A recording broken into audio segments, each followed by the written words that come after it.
yango moni bakosuka mabe bakokufa. Par là, si je vous comprends bien, prophète Gédéon Bekanga, oso prophétiser to liwa ya Deniles ou comment, je ne sais pas. Je te dis, ainsi dit le Seigneur. Il n'y a personne qui peut quitter la terre des humains sans que son travail n'a diable. Obimamokino te so diable exposé.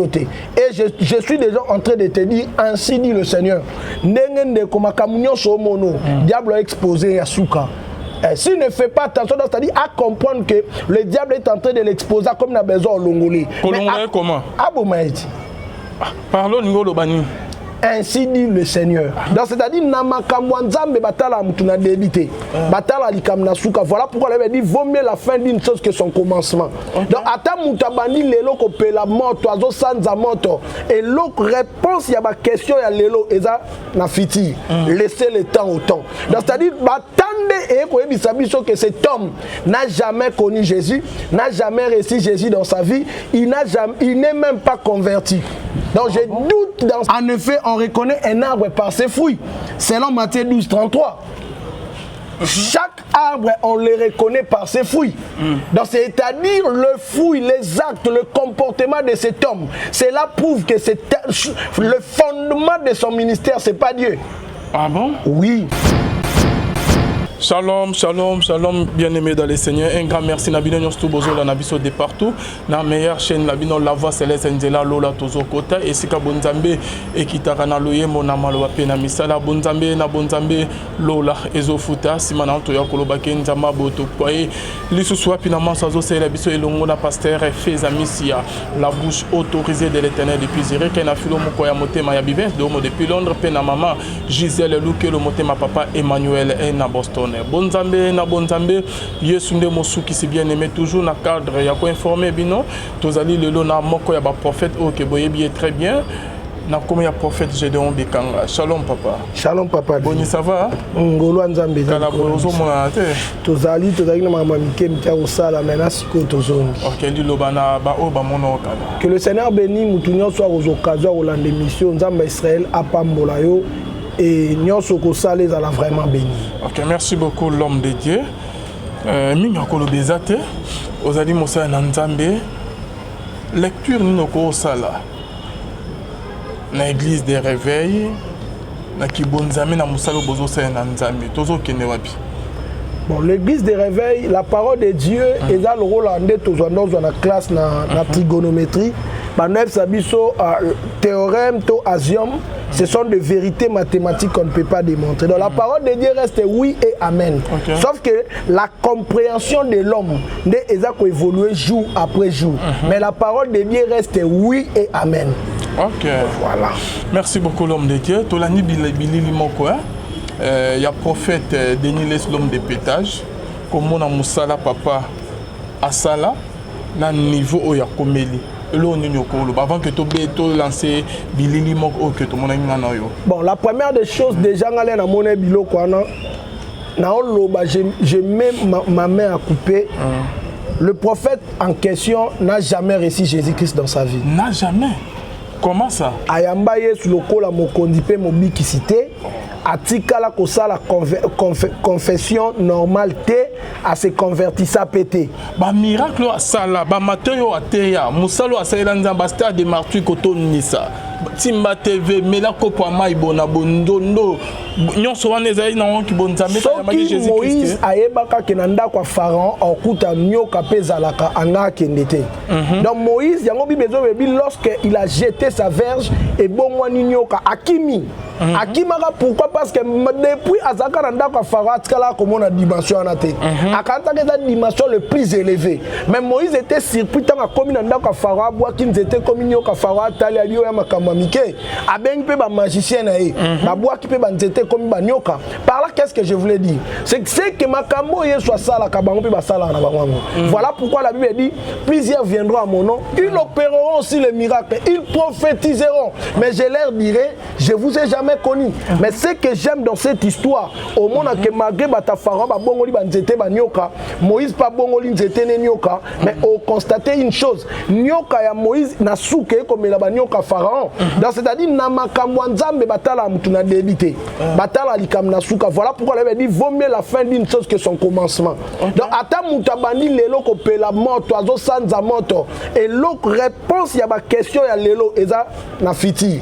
Laissez le temps au temps. Donc c'est-à-dire batande et ko ebisa biso que cet homme n'a jamais connu Jésus, n'a jamais reçu Jésus dans sa vie, il n'est même pas converti.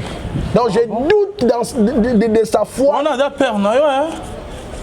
Écoutez. Ada papa na yo molimo makambo asala yo nano tika ko sala tête na yebite soko sala makambo na bandeli susu. Vaut mieux la fin d'une chose que son commencement. La Bible dit dans Matthieu 12 verset 33, que dit la parole? On reconnaît un arbre par ses fruits. Donc c'est-à-dire si un arbre est bon, ses fruits seront bons. Si un arbre est malade, ses fruits seront mauvais. En effet, on reconnaît un arbre par ses fruits. Selon Matthieu 12, 33. Chaque arbre, on le reconnaît par ses fruits. Donc, c'est-à-dire le fruit, les actes, le comportement de cet homme. Cela prouve que le fondement de son ministère, c'est pas Dieu. Ah bon? Oui. L'homme de Dieu. Ce qui est Denis les sabanana nzambete. Ba miracle à sala. Massako la pèse avec précision. Ba plein oignon soit bêta wan et outa wapi. Parce que abandaki côté à terre on a comment la Bible na mon. C'est l'écriture. Dieu, le Dieu de la Bible, c'est un Dieu qui aime l'avenir. Voilà pourquoi le Seigneur parle toujours en termes d'avenir. Je te bénirai, tu vivras, tu verras. Donc le Dieu de la Bible parle que de l'avenir. C'est un Dieu qui aime parler de futur. Voilà pourquoi il dit vaut mieux la fin d'une chose que son commencement. Tous ces miracles, toutes ces prophéties, il a fallu laisser le temps. Le temps maintenant vient de nous expliquer et le temps vient d'éclaircir les choses, que cet homme n'était pas venu de Dieu.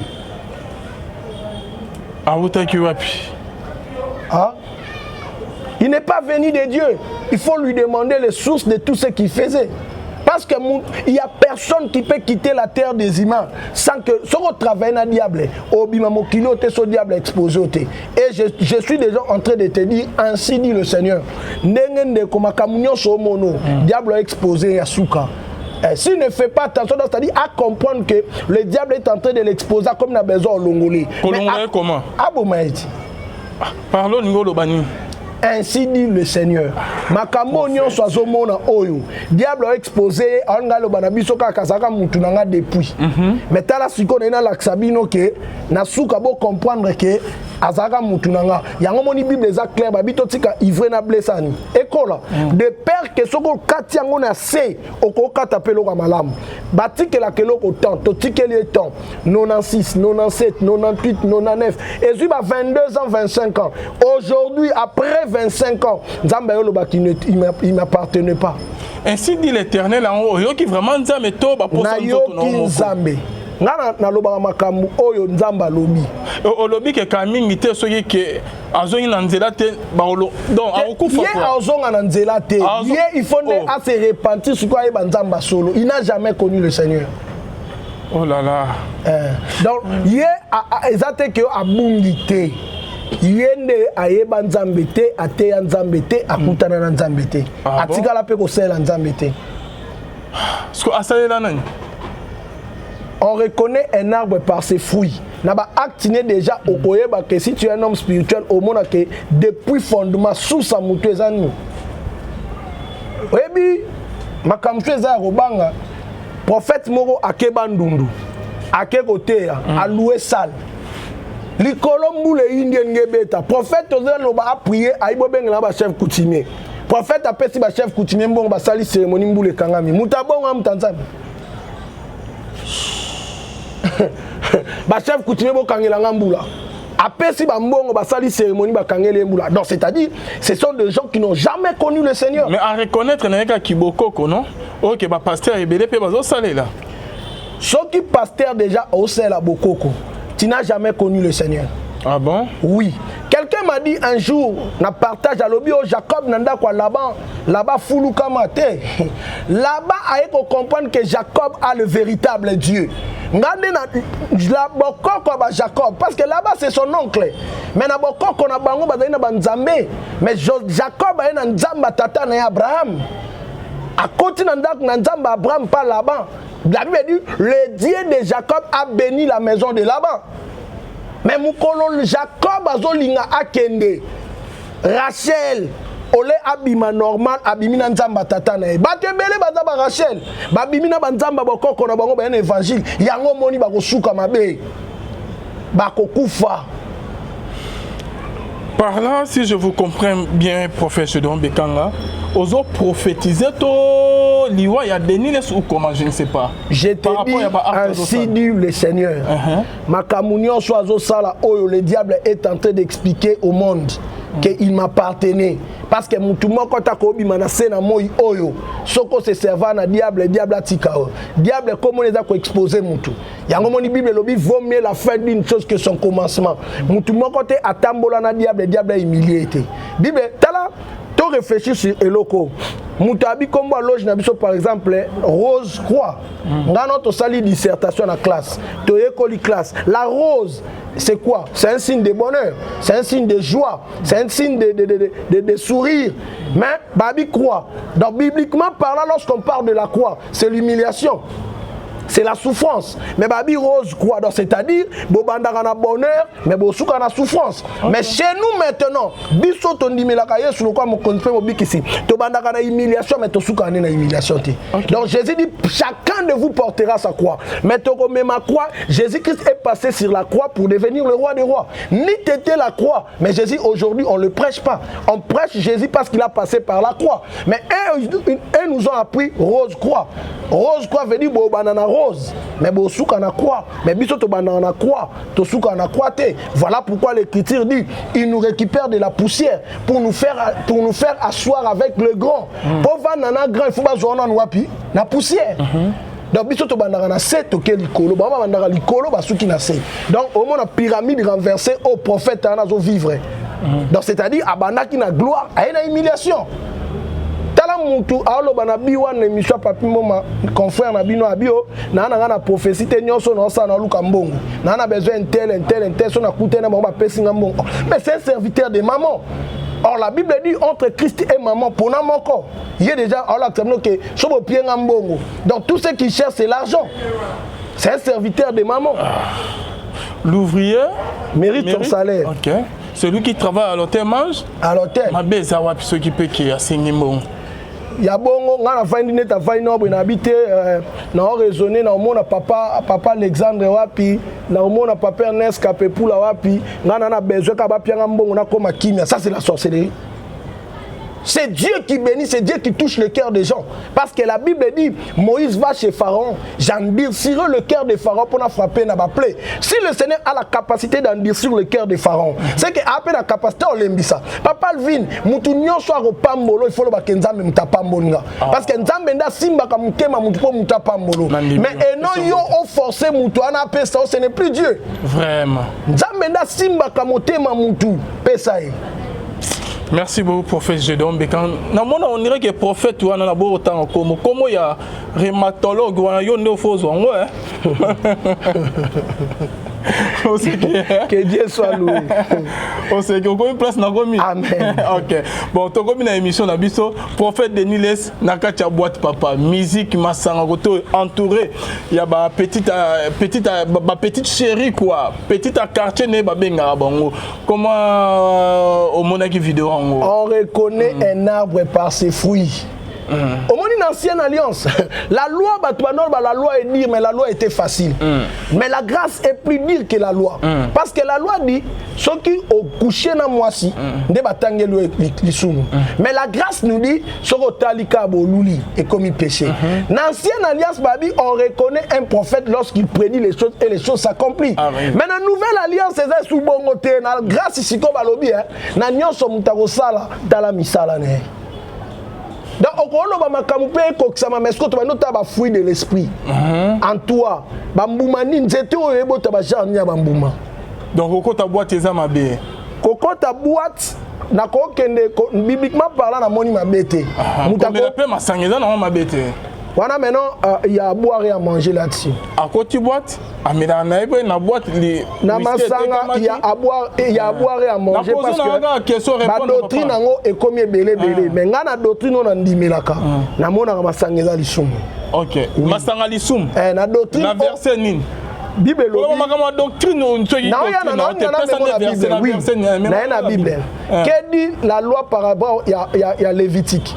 Lévitique est lobby un sacrificateur akoyi komela boisson inivrante te boisson fermentée te akoyi komela liqueur forte te akoyi komela vin te soki akota na sanctuaire un sacrificateur oui mais la Bible dit dans voilà si le local les acquis ombre il faut tout le qu'on a réalité à la loi et au témoignage. Témoignage. Attends, la loi m'a sangé pekisa ma guité. Verset la Bible exacte papa. Ba pekisi ma sangate.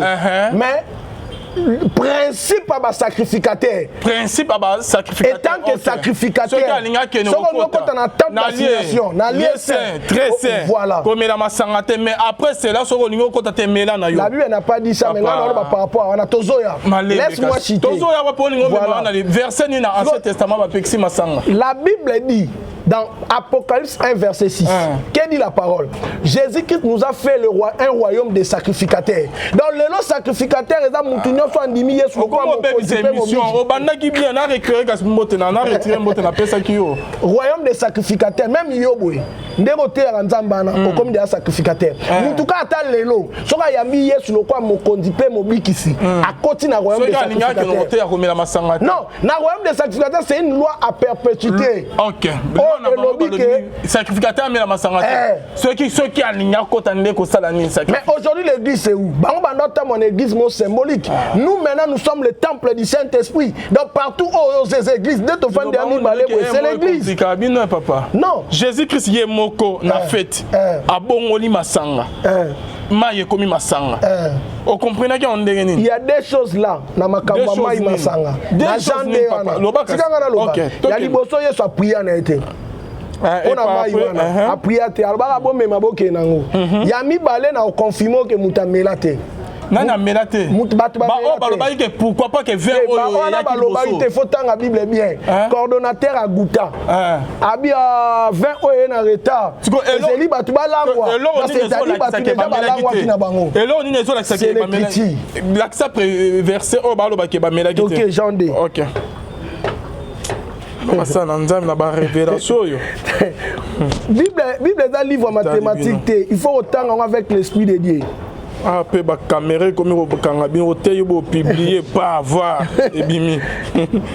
Bible c'est l'écriture. Bible lobaka. Yemo Bible kando moni wana lobaka. Ogomona eloko na démontrer oyo et sous appel le loba na nzambe de ebele. Jean D. 3 jours après, Jean dit à partir verset 1. 3 jours après, il y a des noces à Cana, en Galilée, la mère de Jésus était là. Et Jésus fut aussi invité aux noces avec ses disciples. Le vin ayant manqué. La mère de Jésus lui dit, ils n'ont plus de vin. Jésus lui répondit 4. Jésus lui répondit, femme, qu'a-t-il entre moi et toi? Mon heure n'est pas encore venue. 5. Sa mère dit au serviteur, faites ce qu'il vous dira. 6. Or, il y a, bon, on sautait, maman 7. Jésus leur dit, remplissez d'eau ces vases. Et ils remplissent jusqu'au bord. Puis, maintenant, leur dit-il, et portez-en à l'ordonnateur du repas. Ils emportèrent, c'est-à-dire à Sambelinete. Coordonnateur, il a fait. Dans Sambelate. Quand 9. Quand l'ordonnateur du repas y goûtait l'eau changée en vin, ne sachant d'où venait ce vin, tandis que le serviteur qui avait puisé l'eau le savait bien, il appela l'époux de Abenicolo Fouetti et lui dit, tout homme sert d'abord le bon vin, puis le moins bon après qu'on s'enivre. Toi, tu as gardé le bon vin jusqu'à présent. Okay. Donc c'est-à-dire... Jusqu'à presque autant est bon vin. Et ça, place souvent bazolo bateke na verset que ba melaki te ba o ba yaki eh ce que to c'est la Bible te lo Bible yo pas ko lo bate ya no lingo ba lo que o ba melaki te et là on est na verset on entend comprendre en français bien auteur en français loba alo Bible mutu malamu apesaka ve ya malamu soki ava batu balangwa oh itango ekomaki ve mai wana babwakaki yango opesi ve te babwakaki yango batu dia bazali na boya kolangwa ah prophète donc Yesu ye moi amoni que 20 eza mabe a changé et l'homme eza mabe mai Yesu aloba lelo te Yesu azika vase aibo chango mai bo memela ordonnateur a feti ndele ka goûter abenga ngo 20 ba bi kutule ya obenga ngo 20 ba disciple ba memaki yango ba bi ke o eza mai comme maye no ya bonzo to te na mama nzambe Bible le bibongo te c'est la parole oh là là Josué Matthieu l'ordonnateur y goûta Josué Matthieu 19 voilà le fils de l'homme est venu mangeant et buvant et il dit c'était manger et buveur donc Yesu azaki buveur babango benge buveur tinga que Yesu azolia azomela bazo benge buveur a verset muto loba parce que buveur wana dans buveur ya mai ya lobo ya secret aussi loba est-ce que Jésus a botama sous la loi? Parlons de Jésus a vécu dans la loi. Amela Massan, il était buveur. Jésus a vécu dans la loi. Il était buveur ou pas? La naissance de la grâce est quand? Oh là là. La grâce est botami sur la croix. Yé moko yagi na grâce. Amela Massan ou pas? Na tout nio. Buveur. Ah bon, so ba bi mutaza buveur. C'est que dara masanga. Prophète Gédéon. Oh amela sikaza nani? Prophète Gédéon. Bon muto amela sikaza nani? Te yo lukela ngana kombo muto amela sikaza. Na mo check gradué na ya yese nous. Muto amela oh mais c'est la so ba bi buveur. Muto nyoso amela oh.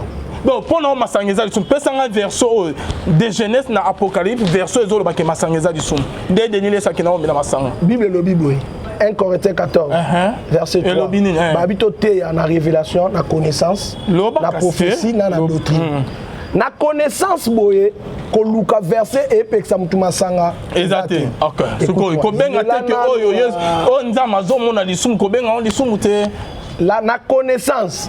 Mais dans la révélation, dans la doctrine, na biso epeksa masanga. Yango na prouver doctrine na bino epeksa masanga. Basé na nini?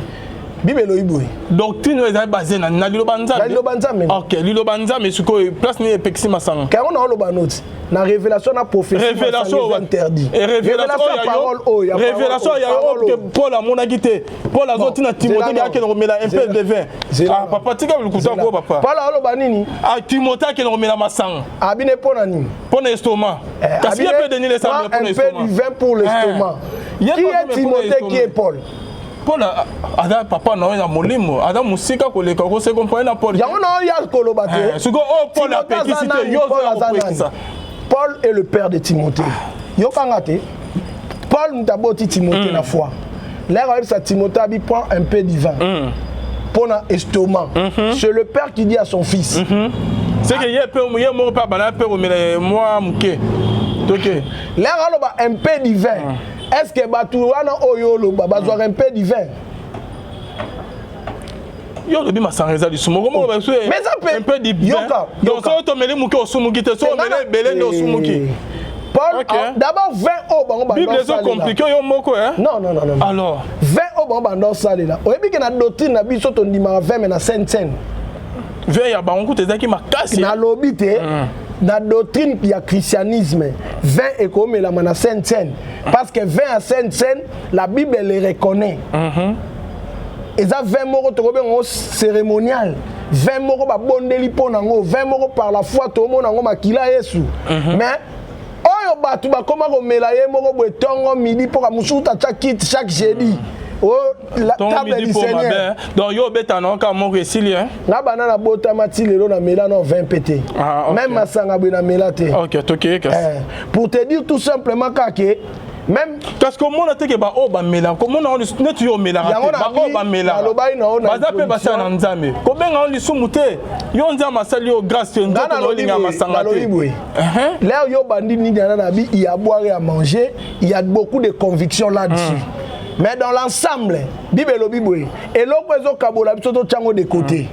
oyo esangisa biso etosangana nango lokola na mutu aomela bavene aomela banime soki azondima ke yesu akufa pase kwa yesu aza mobikisi yesu nde mokonzi yesu nde nzambe lokola tosangana wana tovandana me nga na fwa na nga nakondima na nga namona yango péché voilà mais bible ezoba komona eloko nzambe azomona lisumu te yo komona lisumu te lisolo ya Pierre komona oyo nzambe azomona neti saint azomona bo saint azomona empire yo komona empire Paul wana ozoloba lobi ne vous enivrez pas du vin mais soyez remplis du Saint-Esprit. Yobi combien déjà va comment va tellement papa komela na kozala ivre c'est des choses différentes papa lobi komela na kolango il y a des choses différentes et bon yo anti kolango banandeni abaneno na verre moko azolangwa excès ya komela trop akomomela ba 15 verres akomomela ba 17 kasi yo anti banandeni muto amute banano fraîche mais ce qu'on travaille fumami mais pour moi ce n'est pas un problème parce que l'autre sanctification d'abord c'est Jésus parce que le salut est à la combo Yesu mutu so ya mine Yesu mais ce qui tient dans le sacrificatif par rapport à la loi eza péché loi ya ba sacrificateur soki okomi na momo okeno koteya eza péché mais to oza na ndako komela na onde denile sazomela non est-ce que lelo ya makambo koteya lelo nzoto no moko eza temple à Saint-Esprit donc église o batu babana non l'église c'est d'abord nous ngane na aboye je représente l'église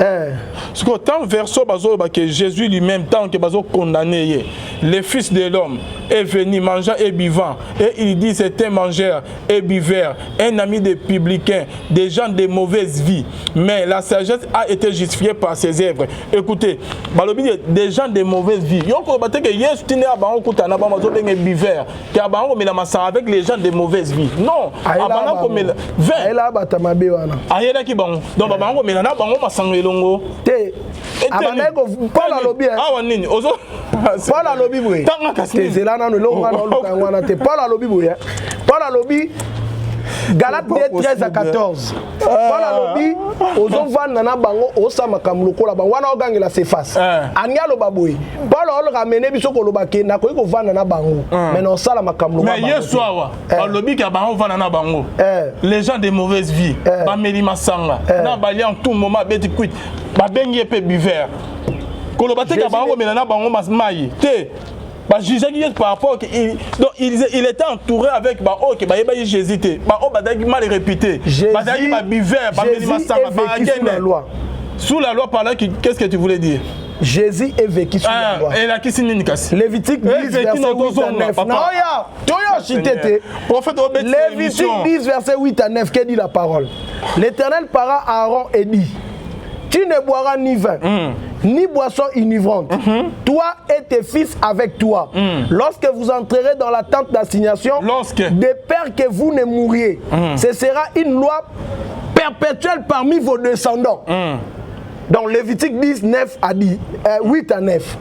Ça sera une loi perpétuelle. Si la loi est perpétuelle, c'est que la loi libéla na libéla. C'est Apocalypse 1:6. On a verso. Lorsque vous entrerez dans la tente d'assignation. Lorsque au moment où que tu bien autrement, au moment où tu dois faire quelque chose, soit que tu prier au côté, au moment où on a commélaté, c'est ce que la Bible dit. Vous comprenez? Mais à un moment où on voit dans nos hommes, mais à un moment où on est au côté de la temple, ok, on m'embêta, commélaté papa. Lorsque au moment où quand si on le Bible prier sans cesse. Papa on va prier sans cesse. Papa dans son lieu prier on va prier. Quand il y a un son non prier au tino vena masala. Pour le bon temps nzama zo yebisa na ba arwa moment au bolingi boke mambeka. La Bible à tout moment na sanctuaire no moto ekufa. À tout moment bazo ba lobi li solo ni. Mo masangela kiste ke bo moto ezakati na yo. Ba lobi li solo à moment où que mais aujourd'hui l'adoration est permanente dans ma vie. C'est-à-dire na tango kotate na vivre ngo. Dictionnaire. Lorsque la loi est perpétuelle. My God. prophète, on comprendre bien. Tant qu'on a pour S1 6 pour aider pour se simplifier. Au moins, un diplômé à comprendre François Otani. Mais yo a gradué na IEC. La loi est venue. Nous osons comprendre verset. On comprend François Otani. François osons compliqué. Yo to bengo. Yo lo ba no so si singana pe sa pensée nanga. Papa ozo répondre bien te bazo seko. Eza bien te. Merci. Mutazo sekanga tanga nanga. Au moins net kenga. Écoutez, net kenga na mela nanga masanga te. Mais jamais na ko lo ba ke masanga eza suna ba o ba mela masanga parce que Bible est combien en côté. Donc, dans des Genèse, dans l'Apocalypse, là, qui verset Bible, les autres, et bien, ma sanctuaire. Et Pexi, ma sacrificateur. Et Pexi, dans le moment où il y a un voilà. Lorsque. Si on lobby, et c'est une dispensation. Dispensation, Aaron. Et ça, dispensation. C'était la loi. Quand Dieu venait opérer et partir. Aujourd'hui, oui. C'est pour cela que. Il y a un sacrificateur. Souverain sacrificateur, il y a l'homme de Dieu. Et ça, là, il y a un pardon, il y a péché une seule fois par an. Avant que y ait moi côté on a lié très sain. Y a moi banana comme péto là. Parce que ce qu'on côté qu'on a na masumo bi péto au moins que OK au coup fana c'est pour ça ba ngo tchaba on chaîne mon na lokolo. Pour que ba côté na au moins que ku fi kuna ba bendier. Il faut y a moi banana que ne ko singa pardon y a moko na pardon y a peuple. Tant banana ko expédier makila likolo ya arche ya propitiatoire ya arche. Na habite to se comprendre. Ngana tunyo masanga deni les azomela. Eza lisum to eza lisum. C'est un péché. Pesanga verset la Bible Bible le masanga eza péché. Et tant que sacrificateur, na royaume des sacrificateurs autosali parce que eloko on fait dans la Ésaïe 8:20 à la loi et au témoignage. Prophète. Na péché. Lévitique 10 verset 8 à 9. C'est un péché. Soko kuta na nzambe okolangwa te okome la boisson fermentée te okome la vin te okome la liqueur forte na loi. Mais ce que toyebo ba bien c'est ka pona ba sacrificateur. C'est que peuple mo mazaki na droit comme là. Sinon na Nouveau Testament na Nouvelle Alliance. Jésus a lobi boye. Un biver ba benye na Bible. Apocalypse 1 verset 6. Jésus a vécu sous la loi. Mais la naissance la croix. Jésus maintenant dans Koufi étant Moutounio, le Moutounio soit adorateur. Quand tu fais l'adoration, tu es sacrificateur. Parce que l'adoration, c'est le fond Yamazala. Parce que Abraham a Isaac qui ne peut adorer dans Morija. Mais avant d'aller adorer, Isaac a compris que na coutume na biso. Bah ça la adoration c'est son Yamazate. Or le lobby son ayo tu as besoin de Yama physique te. Parce que l'agneau oh Jean-Baptiste a présenté voici l'agneau. C'est lui l'agneau là qui est l'image de notre foi de l'adoration. Donc adoration les réseaux en esprit et en vérité. Les vrais adorateurs adoreront le Père en esprit et en vérité. En vérité veut dire en âme et conscience pendant que je suis dans l'adoration. Or l'adoration c'est toute une vie. Le christianisme n'est pas une religion. C'est une vie de tous les jours. Donc on met la massangate pour suivre Saint-Esprit à Zakatinayo. Pour sacrificateur. Là selon le prophète Gédon. Non, selon les Écritures. Ok, merci. Parce qu'on ne se comprend pas. Prochainement, bandeko balandi biso, banimi yango wana bokomela biso, masangeza péché to eza péché. Pour clore, ba verset ya Bible botinela biso. Tout ça la deuxième volume ya émission. Oui. Prophète a raison, surtout mais un peu au tchasuka. Pour clore. Mais ba o ba mela masanga, tin bilote ke bo mela masanga. Masangeza bien te pour la santé, pour la nini bona boy. Mais eza ne li soumute selon les Écritures. Papa. Et la question que net ngala mela masanga, ba o ba mela masanga ça li soumute bien te. Dans mon introduction, on ne s'est pas bien compris. C'est la fin de notre émission. Ozo baluaka eskama. Non, il y a ozo baluaka eskama encore. Autant ensuite bien ozonga. C'est la fin de notre émission. Merci à vous tous qui nous avez suivis. Merci à notre commandé Oyazasi ma caméra. Votre numéro de contact papa. Plus 243 89 69 71 785. OK, merci beaucoup. Bonzambe na bonzambe Lola Ezofuta Simana to ya ko bakenzama boto kwa iso à la prochaine bye. Bye.